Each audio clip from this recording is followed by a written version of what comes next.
Assalomu alaykum. Anglayotganinglar Şinjan Xalq Nashriyati 2003 yil 1-oyda 1-qatim nashr qilgan tarixiy roman Anjamboy. Avtori Nur Rozi. 21-bob. Sinaq.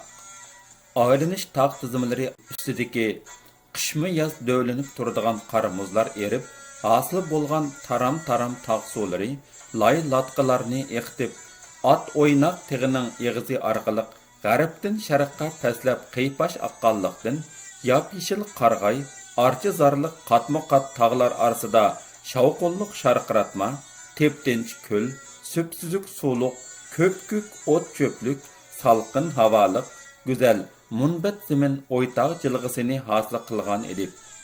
Tog' inqilobchilari mana mushu jilg'a ichida qad ko'targan tog'liq yiza o'ytog'ni mustahkam qo'rg'an deb bilib, shtab turishliq joy qilib tanlab olgan edi.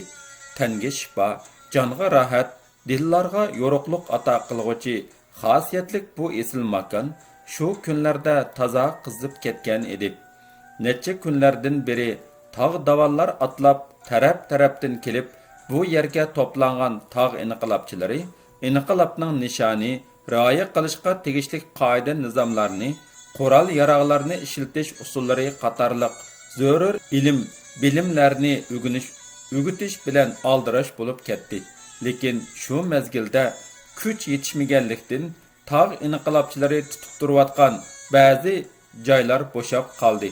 Buni aloqazodlikka tushgan go'mindanchilar tepilmas fursat bilib ko'plab askar chiqarib, Opal, Toshmiliq qatorliq nurg'un joylarni yana bisib oldi.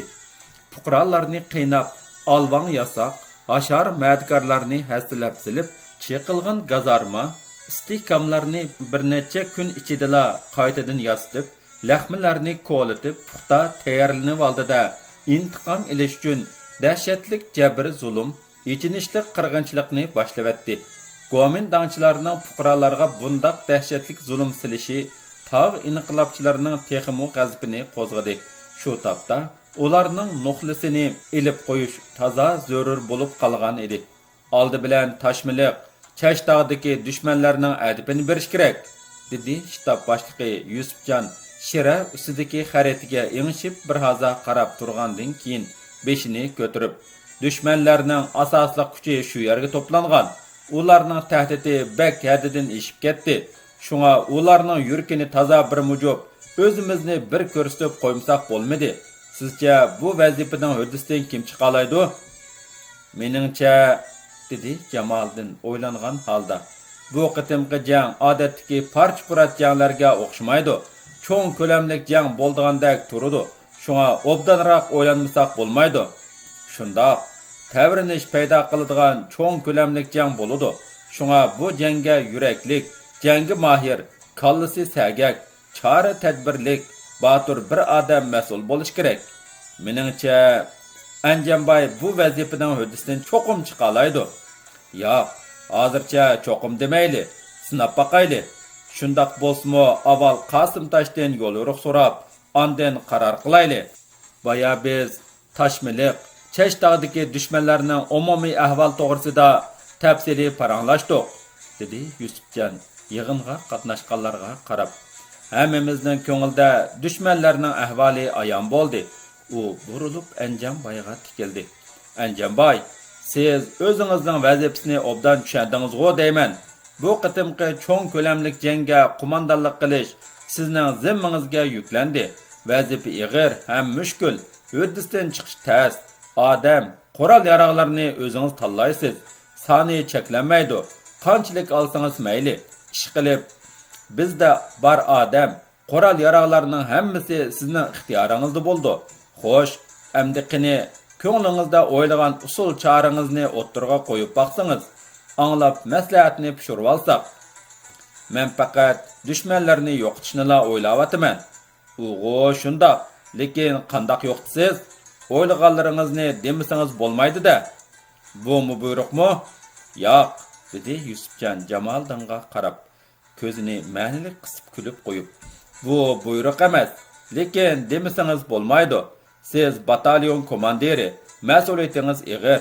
Sizmi desangiz, bizmi desak, qo'l ostingizdagi odamlaringizmi desa, hammamiz ko'nglimizda barini o'ttirib qo'ysak, planimiz texmo mukammallashadi.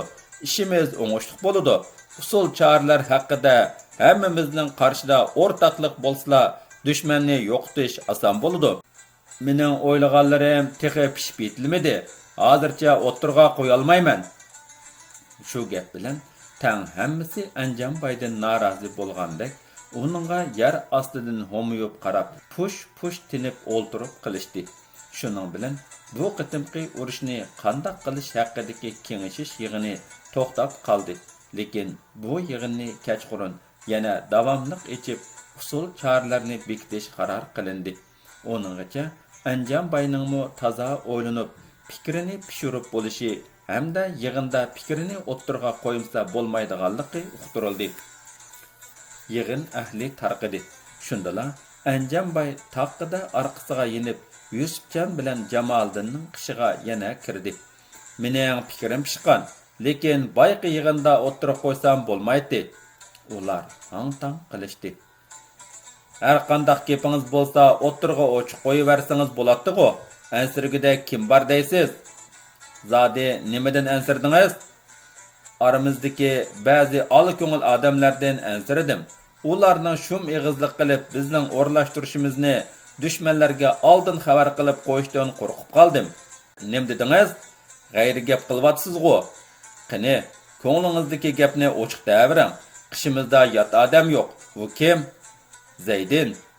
Bundaq odamni mushundaq muhim yig'inga qatnashtirmasak bo'ladi. Zaydin Jamoliddin kirikdi. Voy, sizni nimancha gumonxo'r odamsiz? Qandaq pakitingiz bor? So'zlab baqing qani, anglab baqay. Tova qildim. Aldirmay turing. Siz undaq pakitga erishgan chaqda bundaq tövbedan necha mingni qilsangizmi hargiz o'rniga kelmaydi. Bo'ldi. Takallashmanglar. Yusufjon Anjambayning ko'zining ichiga tikilib qarab, bir hazog'icha o'ylanib turib ketdi. Ko'nglingizdagini mushundaq ochiq oshkora deganingizga rahmat. Sizningmi o'ylaganlaringiz bordir, albatta. Bo'pti. Bu ishni keyincha bir nima deyshayli. Demismi mushundaq murakkab sharoitda ba'zi odamlardan gumonlanishga siz ham biz hammamiz haqiqmiz.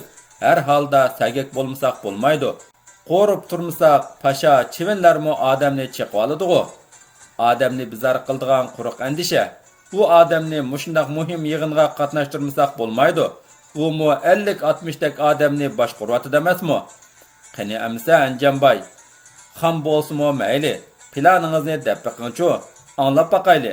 Baya dedim. Yana desam, yana shu gap. Qishimizda yot odam yo'q. Ansirmang. Menga faqat 30 odam bo'lsa bo'ldi. Qoral yaraqlarni mo tanlab olman. Ular yana hayron bo'lib, bir-biriga qarshi turiblar qilishdi. Nima? 30 odam? Xato anglab qoldim-mu? Qandoq? Yana bir qitim. Shundoq, faqat 30 odam bo'lsa kifoya. Mundaqdan texi siz vazifani texicha tushunmagan o'xshaysiz. Biz sizni razvedka qilishga avatimiz demidoq. Xanjar nomi bilan mashhur bo'lgan qonxo'r bir jallod boshlab kelgan Gomindaning 100 kishilik zo'r qo'shinni yo'qotishga avatimiz da'vatimiz. Tushundingizmi? Ahmoqlik qilmang. Yo'q, bu ahmoqlik emas. Vazifani to'liq tushundim. O'ddisdan chiqa olmayman. Xotirjam bo'linglar. Yer zamin o'zimizning. Tog' daryo, iriq o'stan, yo'llar bizga 5 qo'ldak ayon. Kiradigan, chiqadigan to'shiklarni mo obdan bilamiz. Ansirashning hojati yo'q. Faqat 30 odam. Ular shu holda kechqurgacha paranglashdi. Ko'ngillari ichilib chaqchaq qilishqach o'ltirib, billa g'izolanishdi. Yusufjon shu oqshimla Zaydinni yayloqlarda yaylayotgan otlarni yo'qlab kelish uchun Mujid degan joyga mangdiribdi. Ondan Anjambay tanlagan 30 odamni qimiz, go'sht, arpa neni bilan mehmon qildi. Ular xo'shlashib yo'lga chiqqanda tun nisbi bo'lib qolgan edi. 1945-yili 10-oyning 15-kuni dushanba. Tong sahar. Bulutluq osmonda shalang yulduzlar anda-sanda so'z pilildaydi.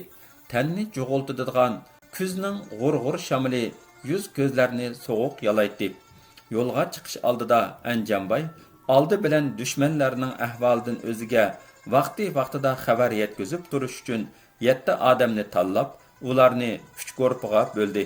Birinchi guruhdagi 3 odam hammaning oldida mengish, ahvol sizilgan hamon 2 odam dushman ahvolini davomli kuzatishga qilib, yana bir odam darhol o'ttirda mengayotgan ikkinchi guruhdagi 2 odamga xabar yetkazish, o'ttirdagi bu 2 odamning biri oldida mangan odamlarning orqasidan mengib, dushman ahvolini tinglash, yana biri orqada mengayotgan 3-chi guruhdagilarga xabar yetkazib bo'lib, yana oldida ketgan odamga yetishib olish. 3-chi guruhdagi bir odam ikkinchi guruhdagilarning orqasidan davomli mengayverish, yana biri orqasiga yenib ahvolni o'ziga doklad qilish.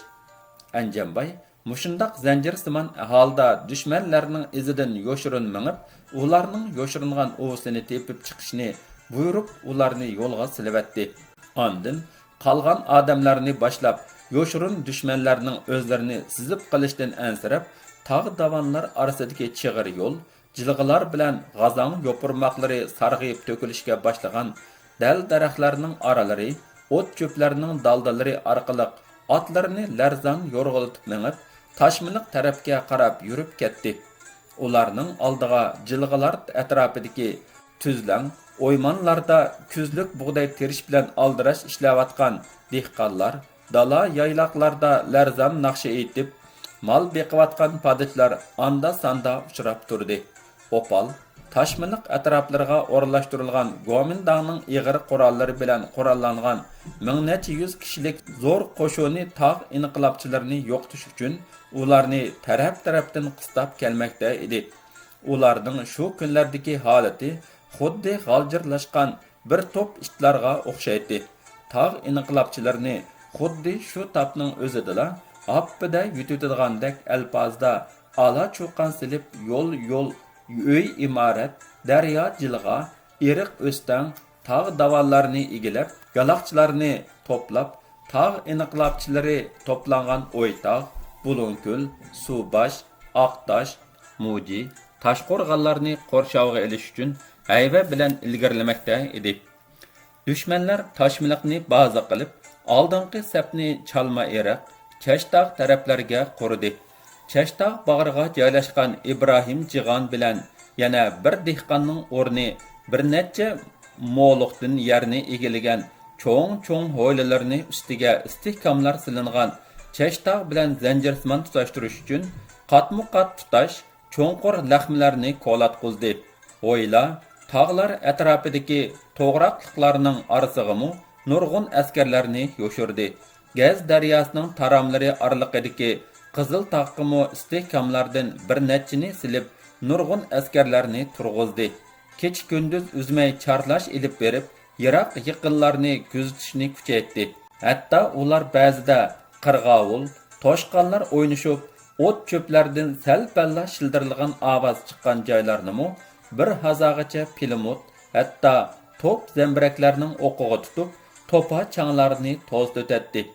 Bu ahvollardan Anjamboyning shu atrofdagi ko'z quloqlari vaqtida xabar berib turganlikdan bir necha kundan beri uning ko'nglida u joylardagi dushmanlarni yo'qotishning hunarlari pishib qolgan edi.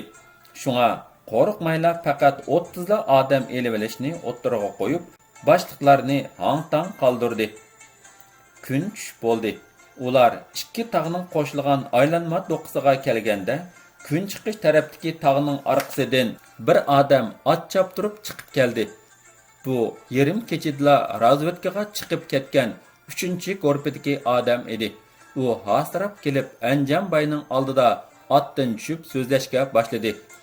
Dushmanlarning oldingi safdagi dujurnelari Chalma Eriq ekan. Hammasi 11 kishi, qo'rallari xil, otlari semiz ekan. Ular bilan tutishib qolg'ili tas-tamas qoldik. Iroqda dushmanlarning taroq turuqlari ochiq anlanib turadi ekan. Chashtog'dagi dushmanlar qo'l chirig'i bilan Qiziltog'ning atrofini kuzatib turdi ekan. Oldimizda mangan 1-chi, 2-chi guruhdagilarning xabarini ola olmadik. Qaysi taraf bilan manganligini bilolmadik.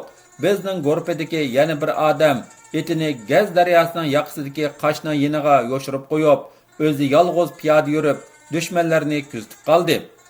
Anjamboy dokladni anglab bo'lib o'ylanib bir hazog'icha turib ketdi.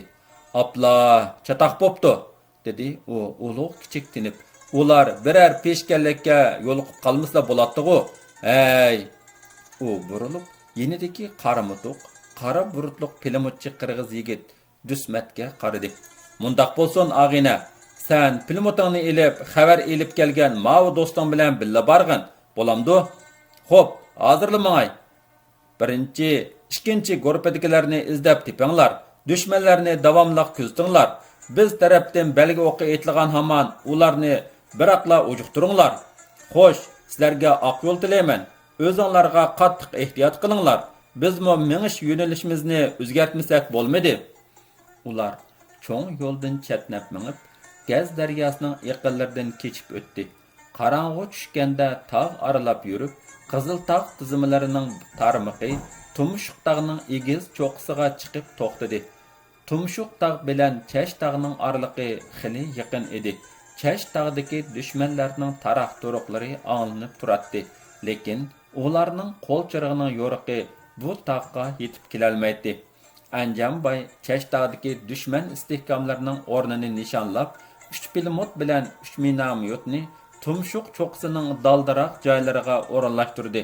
Ondan odamlarga o'zini mushu yerda saqlab turishni yekiladi.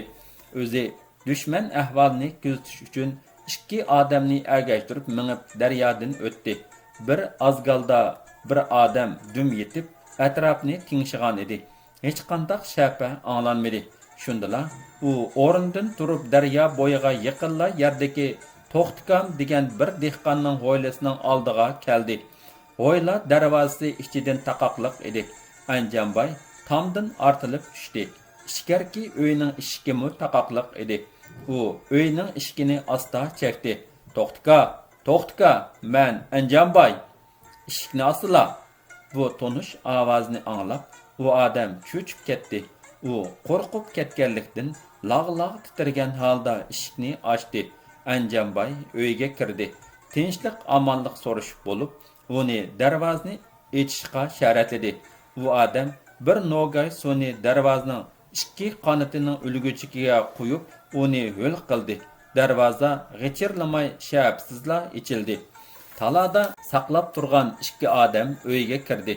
Ularning biri u odamning bir navri inisi edi. Ular bir-birini aka-uka deb chaqirishib, quchoqlashib ko'rishdi. Uyga o't yiqishga bo'lmaydi. Dushmanlar mo'ridan tutun chiqqanligini ko'rib qolsa, uyga odam kelganligidan gumon qilib, shu hamon bostirib keladi. Shunga choy qaynatishga iloji bo'lmay, To'xtikam ularni qattiq, zag'ri nonlar bilan mehmon qildi. Ular non yegach o'ltirib, dushman ahvoli to'g'risida mondashdi. "Shu topda", dedi To'xtikam yig'lamsirab turib, "sizlarning bu uyga kirganliginglarni askarlar bilib qoldigan bo'lsa, ah xudo, o'zing bor, meni xotin bolalarim bilan qo'shib o'ltiribdi. Uyimizga o't qo'yib ko'ydiribdi. Uruq tuqqanlarg'imi omonlik bo'lmaydi. Ular mushu kunlarda bak hadidan eshib ketdi. Tog' tarafdan kelgan, tog' tarafga mang'allarni tutib sulavatdi. Tog' inqilobchilarga qatnashganlarning uruq tuqqanlarini birnimi chal qo'ymay tutib ketdi. 10-20 atliq askar ko'chama-ko'cha, uy yurib, tog'dan qandaqliki odam tushsa, vaqtida xabar qilmaganlarning kallasi elindo deb jakarladi. Ularning askarlari bek ko'p ekan, zodi qanchalik bilgil bo'lmaydi. Ba'zilar 2000 desa, yana ba'zilar yo'q, uningdan ko'p deyishidi. Tunugun Yingsar tarafdan 500 dak atliq askar keldi. Uningdan boshqa yana Qashqar tarafdan 4 mashinada askar keldi. Ular kunduzi bu yerlarga patmay qilishidi. Kechsi gazarmada azroqla askarlarni qoldirib qo'yib, qolganlari g'oyib bo'lishidi. Qayerga ketganligini bilgili bo'lmaydi. Atsi tong sahardala yana paydo bo'lishidi. Ahmad Bagning g'olchilarimi shundoq. Kechsi toqqa chiqib ketadi. Oldin kuni ularning gazarmasiga olvang uchun bir harva bidisaman elib borgan edim. Ularning bir boshliqi yenidagi yana bir askarga bu ozg'ini bidisaman 500 otning bir vaqtlik emakligimi yetmaydi. "Man, yana bir akal", deb vaqiravatganligi qo'lqimga kirib qoldi. Opal tarafga bir muncha askarlar ketdi. Tünügün 15 atlıq əskər Çalmeriq tərəfə ketgan edi. Hazırgacha yanmadı. Uyimiz yol üstüdə bolğandikan, mushundaq keldi kettilarni ko'rib turdikanmiz. Bizga zadila aramchilik yo'q. Ko'nglimiz dakki-dukkida bo'lib, parakanchilikda o'tib. Xotin bolalarimni boshqa joylarga ketkizib, o'zim yolg'iz uyni beqib qolgan edim. Mana amdilikda sizlar keldinglar. Mening ishim tugashdi. Ular cho'qim bilib qoladi. Meni o'ltirib o'tidi. Shunga meni o'zinglar bilan billa ilib ketinglar. Anjambay un chiqmadi. U qo'lidagi avtomatni silab o'ltirib, yenidagi bir odamiga o'gizga chiqib atrofni teng-tenglab beqishni buyurdi. U odam birdamdan keyin yenib kirib, atrofda hech qanday shapining yo'qligini ma'lum qildi. Anjambay o'rnidan turib, "To'xtka, biz sal turib yana kelamiz" deb uning bilan xo'shlashib yenib chiqdi. U shu topda xiyolga cho'mib bu qitimqi jangni qandaq qilishni o'ylayotdi. Dushmanlarga biraqla hujum qilsak, bizning odamimiz oz, texi bo'lmaydi. Ularni yurt ichida iziqtirib urishayli desak, bu bo'lmaydi. Yurt ichidagi jamoat ko'p ziyonga uchraydi. Dushmanlarni aldab sayg'a elib chiqishning imkoniyati qandaq bo'lar? Yo'q, bu chora oqmaydi. Navoda dushmanlar bu qiltaqqa tushmasa, o'zimiz sayg'a chiqib qolamizda. Vay xudoyim, u chog'da biraqla tugashganimiz shu. U uyan o'ylab, buyan o'ylab, bu uch xil choraning hech qaysini yaratmadi. Yanada bu tarafga kelish vaqtida kallisda o'ylab qo'ygan chora bo'yicha dushmanlarga tegish qilishni to'g'ri topdi. U shu xiyol bilan tumshuq taqqa yenib kelibla odamlarni 5 guruhga bo'ldi. Qizil belga o'qi etilgan hamon oldi bilan tumshuq tog'dan minamyot etib, Chash tog'dagi dushman istehkomlarini portlatish. Dushmanlar bu tarafga etilib kelganda, ularning oldi orqasidan yonlaridan tangli zarba berish, davomli yo'tkilib yurib, jang qilish qatorliqlarni tafsiliy tushuntirib o'rinlashtirdi. Ular shu hamon ko'rsatib berilgan o'rinlarga kirib ketishdi. Anjambaymo ma'sum cho'ng bilan shig'ayni agashtirib, daraxtlar orasi bilan minib, tog' bag'rida atrofni birdam ting-tinglab to'xtadi. Dal shu chog'da Çalmeriq tarafdan bu tarafga qarab kelayotgan otlarning taqraqshib mang'an tuyoq ovozi anglanib qoldi. Dushmanlarmi yoki o'z odamimi farq atkili bo'lmaydi. Ular eriqning ichi bilan o'milab minib, yo'l bo'yiga keldi. 5 otliq askar o'tib ketdi. Oradan hayal o'tmay Çalmeriq tarafda avtomatlarning tatatlab etilgan ovozi anglandi. Apla, razvedka ketganlar dushmanlar bilan do'qurishib qolgan o'xshaydi. Bu xiyol Anjambayni cho'chitibdi-da, u shu hamon yenidan tapanchisini chiqarib, osmonga qaratib belga o'qi otdi. Qip-qizil belga o'qi ko'k qariga ko'tarildi. Shu hamon tumshuq tog'dagilar minamyot bilan Chash tog'dagi dushman istehkomlarini shiddat bilan o'qqa tutishga boshladi. Minamyot o'qlarining Chash tog'dagi gumbirlagan portlash sadolari, aloqzoda bo'lgan askarlarning qiyo-chiyolari, patparaqchilik bu atrofdagi yiza, qishloq, tog' daryolarni zilzilaga keltiribdi. Anjambay ikki odami bilan billa to'g'raqliq orasiga kirib, yoshirinib olib, jimjit turib oldi. Bu chog'da tong sahar vaqti bo'lib qolgan edi. Tong sahar qorong'usida o'qlar xuddi qizil yo'ltuzdek Chashtog' tarafga eqib, bulutliq osmonni pal-pul yo'ritib turardi. Aradan hayal o'tmay, yo'l tarafdanmi uzilmay kelayotgan o'q ovozi anglanishga boshladi. Chashtog'dagi dushmanlar o'z dushmanlarini tumshuq tog'da ekan deb o'ylab, barliq kuchi bilan tumshuq tog'ni to'pqa tutishga boshladi. Bu chog'da tumshuq tog'dagilar o'zlarini daldiga ilib bo'lgan edi. Tong suzilishga boshladi. G'uva yo'riqliqda birer yuzdak dushman askarining tog'dan serilib to'g'raqliq tarafga tushayotganligi xira-shira ko'rinib qoldi. Dal shu chog'da u tarafda yoshirinib turganlar ularni pilimut avtomatlar bilan o'qitib, udulluq tikmonlaq atquzi berdi. Tong suzildi. Yiroq yaqinlardagi odamlarni xili ochiq farq atkili bo'lg'idek yo'riqliq tushdi. To'rt tarafdan shiddatlik o'qqa tutilgan dushmanlar gangirishib, qalayimqanlashib ketdi. Lekin düşmanlar taraf-taraflardan yig'ilib kelaverdi. Tağ inqilobchilarimo bo'sh kelmadi. Düşmanlar bu tarafdan bastırıp kelsa, ular shaqqida u tarafga o'tib olib, u tarafdan bastırıp kelsa, bu tarafga o'tib olib, düşmanlarni o'qqa tutaverdi. Dal shu chaqda Anjamboy tağ tarafdan qochib, ular turgan to'g'raqliq ichiga kelayotgan bir askarni ko'rib qoldi. Anjamboy bilan Ma'sumcho'ng ikkisi ikki yondan tangla kelib, uni kappada tutib oldi. Anjamboy tapanchisini uning peshonasiga taqadi. Bugungi bu so'qishqa qanchalik askar qatnashdi? Baya biz jangga chiqadigan chaqda boshliq, biz hozir 500 odam jangga chiqamiz. Kech kirgicha tog' o'g'irlarini tamoman yo'qotib bo'lmaymiz degan edi. U boshliqing kim? Tuanjong. Ism nima? Ism nima deb so'rayapman. Tuanjong. Bu Panqush askarning boshliqining ismini bilmaydiganligi Anjamboyga ayon bo'ldi. U boshliqing hozir qayerda? O yerda. U askar beshi bilan sharatlab ulardan 200 qadam yiroqlikdagi yana bir baraqsanlab o'sgan to'g'raqliq tarafni ko'rsatdi.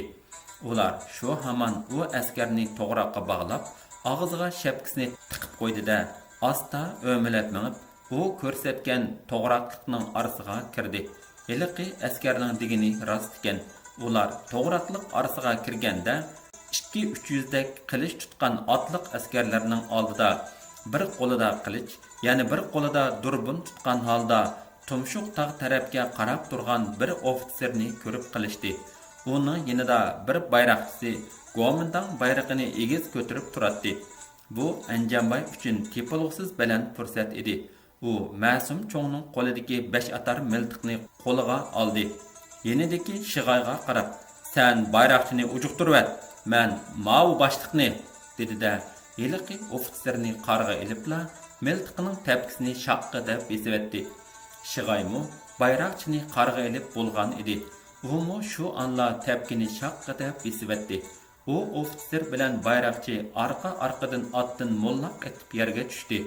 Dal shu chaqda bo'ktirmada turgan Anjamboyning odamlarimo xuddi o'zlariga buyruq berilgandekla ularni taraf-tarafdan pilimot, avtomat miltiqlar bilan to'xtamay yaqqan yomg'irdak uzmay o'qqa tutib, granatlarni tashlab g'azab bilan qirishqa boshladi. Bu tuyuqsiz darbidan qattiq cho'chib ketib xudini yo'qotgan dushmanlar o'zlarini xuddi necha ming odamning qo'rshoviga tushib qolgandek his qilib, qo'rqib ketdi-da, xuddi ovchidan qochib kirgili to'shik topolmay, o'zini har tarafga urgan toshqonga o'xshash jon qayg'usida ho'diqib taraf-tarafga petirab qochishga boshladi. Lekin ular u yonga qatsimi, bu yonga qatsimi yoki oldi orqasiga qatsimi, yomg'irdak yig'ayotgan o'qdan qutulolmadi. Arqa-arqadan o'q yeb yiqilaverdi. Xudini yo'qotganligidan o'zlarini o'ngshab qaytirma hujumga o'tishga jur'at qilolmay, ho'diqqan holda tashvishlanib, terim tarafga qarab qochdi. To'g'raqliqdan chiqqandan keyinmi yana bir nechtasi o'qiyib yiqildi. Aman qolganlari oldi orqasiga qarmay qochib ketaverdi. Bu fojiadan xabar topgan Chalmayriq, Chashtog', Qiziltog' taraflardagi dushman askarlari bilan Tumshuq tog'ga hujum qilgan dushman askarlarimi jon qayg'usida gazarmalarini tashlab Aqtu tarafga qarab qochib ketishdi. Bu qitimqi jang tushga yaqin to'xtadi. Düşmanlarning 76 odamining o'likini tashlab qochganligi ma'lum bo'ldi. Hatto ular o'zlarining heliqi boshliqining o'ligi bilanmi kari bo'lmagan edi. Tog' inqilobchilarining oldida g'animat ilingan 37 ot, nurg'un qurol-yarog', o'q-dorilar qatori tizilib turadi. Lekin o'zlaridan chiqim bo'lganlarning sonimi ularni cho'chitib, ko'nglini bearam qilibdi. 5 odam qurbon bo'lgan, 11 odam yordar bo'lgan edi. Ular qurbon bo'lganlarga hozir tutib yig'lashdi. Ko'zlaridan taram-taram yoshlari to'kilgan holda ularning namozini tushirishdi. Ko'tirib apirib Tumshuq tog'ining ustiga dafn qilishdi. Anjamboymi o'zini tuta olmay bir hazog'icha buqildab yig'ladi. Xatmi Qur'on o'qib, ularning ruhiga atab duo qildi. Ondan o'rnidan turib, "Birodarlarim, Men sizlarning oldinglarda shunda qasam qilamanki, biz sizlarning qisosinglarni cho'qim olamiz. Navoda bizning bu qasamimiz nafsoniyachilik, qo'rqinchoqlik sabablari tufaylidan susishib qolsa, yeginimiz harom, kiyginimiz kepan, o'zimiz do'zaxiy bo'lib ketgay, deb Qur'on tutib qasam qildi. Shu arada Chalmariq tarafga razvedkaga ketganlardan bir nechasi qaytib keldi. Ularning so'zlariga qaraganda, bu qitimqi razvedka qilish ko'ngildagidek bo'lmay qopti. Ular Chalma iriqqa yaqinlashganda, dushmanlarning tog' orasida yo'shirinib turgan 15 askari bilan tuyuqsizla do'qurishib qopti. Shunga ilojsiz o'q chiqarishga majbur bo'pti. Ular bir hazagacha so'qishib, dushmanning bir qismini yo'qotib, yana bir qismini qochirib qo'yibdi. Qaçqan dushmanlarni qo'g'lab ketayotganda, Tuztog' tarafdagi akutda turgan 50 necha dushman askarining tuyuqsiz hujumiga uchrab qopti. Ular tog' jilg'ilarining aplik joylariga o'rinlashib olib, pilimut bilan dushmanlarni toza qaribdi. Ular alohizal birer osh pishimi ilishgandan keyin dushmanlarning bir bo'ligi o'libdi.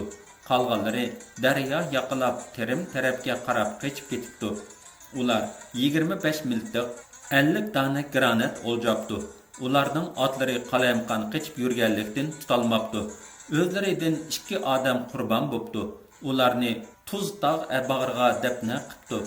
Bu qatimqi jangda Pilimut toza asqatibdi. Navoda mushu Pilimut bo'lmagan bo'lsa, o'zlarining hayot qilishi notayin ekan. Anjambay odamlarni boshlab Chash tog'ining ustiga chiqdi. Partlab bayram bo'lgan istehkom laxmilarga o'ngtay-to'ngtay yetishgan o'liklarga birdam qarab turdi. Uyan buyan aylandi. Ondan odamlarni yana bir qatim ko'zdan kechirib chiqdi.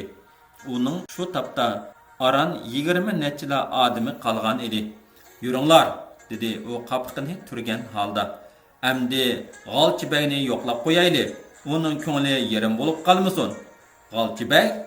Ahmad shu kunlarda bek haddidan eshib ketgan edi. Qo'mondonning xil qurollari bilan qurollantirgan 70 necha yunduqur marganini ishqa silib, tog' o'g'irlarining piyini qirqish uchun qutirab yuratdi. Yo'llarni qamal qilib, fuqarolarning ochliqini yig'ib olib, tog' inqilobchilarining ozuq-tulik manbalarini uzib qo'ymoqda edi. Kecha-kunduz charlash ilib berib, tog' inqilobchilari bilan azroqla munosabati bor odamlarni tepib olsa, shu hamon o'ltirib, o'likini otqa so'rtib, mahalla aylantirib yurib, sazoyi qiladi. Mol mulkini bo'lab, o'ylarini ko'ydirib o'tadi. Tog' inqilobchilari orasiga o'z odamlarini avatib, tinglaydi. Ularning orasidagi ba'zi ko'ngli qora odamlarni tepib, o'z yiniga tortish uchun ularni chekib boqadi. Janglarda tog' inqilobchilarining bo'ktirmalarini tepish uchun askarlarning oldida mang'atdi. Shunga ularga Anjambayning g'azbi qaynab tashqan edi. Lekin bu qitimmu Ahmad Bayning omati o'ngdan kelib, uningga tutuq bermadi. Anjambay odamlarni boshlab uning Toshmiliq bozoridagi ovisiga kelganda, ularning qarisimu ko'rinmadi. Ahmad Bey xotin bolalari odamlarni boshlab allaqachon qochib ketgan edi. Anjambay bu qitimqi jangda g'alaba qozonib qaytib keldi. Lekin uning ko'ngli ota-onasidan ansirab, g'am andishiga to'ldi. "To'g'ri dedingiz", dedi Yusufjon uning andisini anglab. "Dushmanlar bek nomard, vahshiy. Ularni sizdan ololmagan dardini ota-onangizdan olmaydi degili bo'lmaydi. Ahvol chatoq. Shunga ota-onangizni darhol mushu yerga yondirib keling. Bizga ota-ona lozim. Herkes kechiktirmang." Bu gapga Jamoliddin aralashdi. "O'zingizga ko'proq odamni hamroh qilib oling. Sabringiz xufiyona bo'lsin. Haromlik qilmang. Sizdan bek ansiradigan bo'lib qoldim." Davomi bor.